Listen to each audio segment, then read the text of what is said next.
Okay, let's spend a little bit of time talking about some measures of central tendency. I'll point those out in a minute. And variability. Ooh, weird words.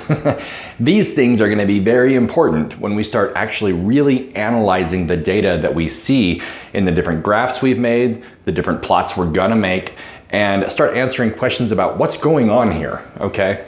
So, first of all, I mentioned that there are measures of central tendency. I'm going to write that right above these three.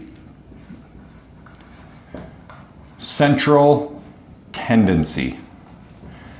Now let's tear that apart a little bit. What does that even mean? Okay. Well, central is a word that we're pretty familiar with. If something is central, that means it's in the middle, right? Central equals in the middle. Tendency means how willing that data is to go to a certain place. So when we're talking about central tendency, we're talking about how much of the data tends to go toward the middle, okay?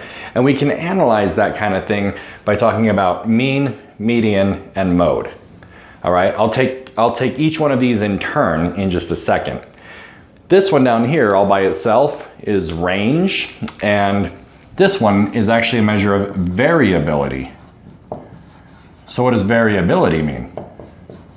Well, it has the root word variable, okay, which basically means how likely is it to spread out, or how spread out is it? And if you remember from when we were talking about the stem and leaf plots, that's kind of what we were talking about. Range is what is the difference between the biggest data point and the smallest data point, okay? So how does it spread out is what variability means, and range will tell us that. Let's go back up here though. I want to talk about these. We're going to start with the mean, okay? Mean. And another word for mean is average. Okay, so the mean is what we're going to talk about first. And I have some data points up here. I can just say that in the last hour, these are the ages of people who went to the DMV, the Department of Motor Vehicles, to apply for their driver's license, okay? So we had some 16-year-olds and 17-year-olds, we had some people in their 20s, and we're going to go ahead and analyze this information using measures of central tendency and variability. Let's start with the mean. What's the average age of people to walk into the DMV and apply for their driver's license? Okay, so I'm going to write down a very simple formula here, and we're going to try to make sense of it. The mean is actually a division problem, okay? The mean is the sum of all data over the number of data points. So basically what that means is I'm going to have to add all those numbers together and then divide that sum by how many data points there are, okay? How many are there? 1, 2, 3, 4, 5, 6, 7, 8, 9, 10. So whatever answer I get when I add all those up, I'm going to divide that answer by 10, and that'll tell me the mean, the average age of the people who walk in. All right, go ahead and write this down in your journal because I'm going to erase it from my board so I have a little bit more room to play with. It's the sum of all data divided by the number of data points. Okay, pause the video if you need to, and make sure you have that in your journal. Now, one more thing we need to do before we even start getting into all this. We need to take all of this raw data and we need to put it in order. That's going to be important when we get into trying to find the range and the median. And it is going to be a little helpful to find the mode as well. Mean, yeah, not so much. We just add them all up. But I am going to take the time right now to go ahead and rewrite this data in order from least to greatest. All right, so what's the youngest person to walk in? I don't see anything lower than 16. So it looks like the youngest people to walk in were 16 years old, and there's 2 of those.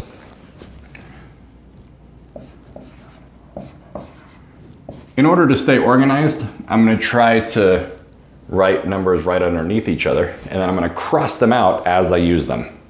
Any more 16-year-olds? Next number is 17. Here's another one. Okay, no more 17-year-olds. I have 1, 2, 3 18-year-olds. So here's 1, 2, 3. So those are done. Who's the next oldest? A 23-year-old? A 25-year-old? And a 28-year-old. Same data, same raw data. All I've done is write it in order from least to greatest, and that will help, okay? Now let's find the mean. Let's find, first of all, what is the sum of all of these data points? And I want to do this in my head. So if you have a calculator handy, go ahead and go with me, and let's make sure we get the same answers, okay? I have 16 plus 16 plus 17 plus 17 plus 18 plus 18 plus 18 plus 23 plus 25 plus 28. Adding all those up gives me a sum of 196. Is that what you got? Okay.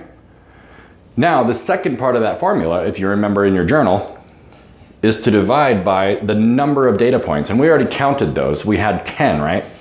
So if we divide this number by 10, that will give us the mean. Now I know you can use your calculator if you want, but I remember from previous lessons that whenever I divide a number by 10, basically all I'm doing is moving the decimal place one space to the left. So it's here now, I'm gonna move it one space to the left and put it right here. So the mean, or the average age of the people who walk in to apply for their driver's license is 19.6 years old, okay? And I'm gonna go ahead and use that 0.6, okay? Now, let's look at the next one. How do we find median? Median is easy, especially now that we've already put these in order from least to greatest, because the median is very simple. It's the middle. It's the very middle number, okay? So basically what I'm going to do is I'm going to take into account, I'm going to think, how many data points do I have? I have 10 of them. And here's what I do.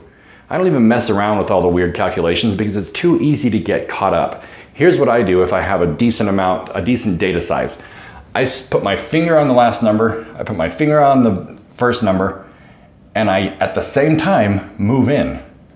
1, 2, 3, 4. Oh, look at that.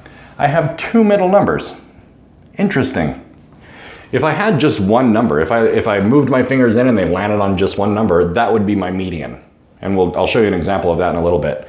But I landed on 2 middle numbers, okay? In other words, my median is right here. It's this number, whatever's in between 18 and 18. Now here's the cool thing. All you have to do, if you land in the middle of 2 numbers, or if your fingers land on 2 middle numbers, is find their mean, okay? Remember how to find the mean, of course. So we find the mean of these 2 numbers. Now this is gonna be obviously 18, but let's just run through the process anyway. Okay, so add those 2 numbers. What's 18 plus 18? You should get 36, right? How many data points am I dealing with? Just 2, just these 2 numbers. So 36 divided by 2 is 18. I knew that already, okay? All right, so far I have 2 measures of central tendency. How does my data look as I get towards the middle? So far I have the average. The average age, if I look at all these people, is 19.6 years old. The very middle number is 18. We're going to spend a little bit more time later on why the difference between those 2 is important, especially when we start talking more about data shapes. Okay, well, hang in there. How about the mode? Well, what's the mode? I always remember this by mode equals most. It's kind of a nice little helpful tip to try to remember. Mode equals most. In other words, which of these data points shows up the most? Okay, which one is repeated the most? I have two 16s. Okay, I have two 17s. I have three 18s. And in the 20s, I only have 1 point of each. So which one is repeated the most? I have three 18s, right? So that would be my mode. That's the one that is represented the most, or the most frequently. Okay with that? All right. We've got all the central tendency measures, and you can see just by looking that these are all pretty close to each other. These two are the same, and they're all kind of close. This one's a little bit bigger.